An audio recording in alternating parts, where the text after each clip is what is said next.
వెలుగులో ఉన్నానని చెప్పి అనుకుంటున్నావేమో, అది అంత మాత్రము కరెక్ట్ కాదు. కనుక సంసోను జీవితంలో మనం నేర్చుకున్న 3 విషయాలు. ఒకటేమో తను వెలిగించబడ్డాడు. తను జుంటి తేనె దారుల కన్నా విలువైనటువంటి మధురమైన దేవుని యొక్క వాక్యాన్ని, అంటే ఆత్మీయంగా తేనెను ఆయన ముందు తిన్నాడు. తర్వాత తన కుటుంబానికి ఇచ్చాడు. ఆ తర్వాత ఆయన వెళ్ళే మార్గంలో అన్ని కీటకాలకు, అనేకులకు వాటిని పరిచయం చేసి అన్ని కీటకాలు తినటానికి అవకాశం ఇచ్చాడు మనం చూస్తున్నాం.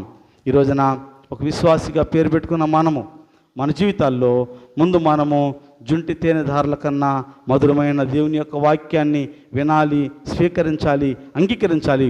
దానిలో నువ్వు ఆ తీయదనాన్ని నువ్వు ముందు గుర్తెరగాలి. ఆ తర్వాత నీ కుటుంబ సభ్యులకి ఇవ్వాలి. కుటుంబ సభ్యులు కూడా మాట చెప్పనా, నువ్వు విశ్వాసివైతే నీ కుటుంబ సభ్యులందరూ కూడా విశ్వాసులుగానే మార్చగలుగుతావు. నీలో పరిపూర్ణ విశ్వాసిత ఉంటే ఒక మాట చెప్పనా, తిమోతి అంటాడు, అధ్యక్ష పదవిని అపేక్షించేవాడు ముందు అతని ముందు మారాలి, తన కుటుంబం మారాలి. తన కుటుంబం మార్చలేని వాడు సంఘమును ఎలాగా మార్చును? నీ వల్ల సంఘం మారాలనుకో, విశ్వాసిగా నువ్వు ఉన్నావు, మరి అక్కడ దేశాలు అవ్వాలి. నువ్వు మారకుండా వాళ్ళకి ఏం తీసుకొస్తావు? నీ కుటుంబం మారకుండా వేరొక కుటుంబానికి ఏం చెప్తావు నువ్వు? నా కుటుంబం మారకుండా వేరొకరికి ఏం చెప్తాను నేను?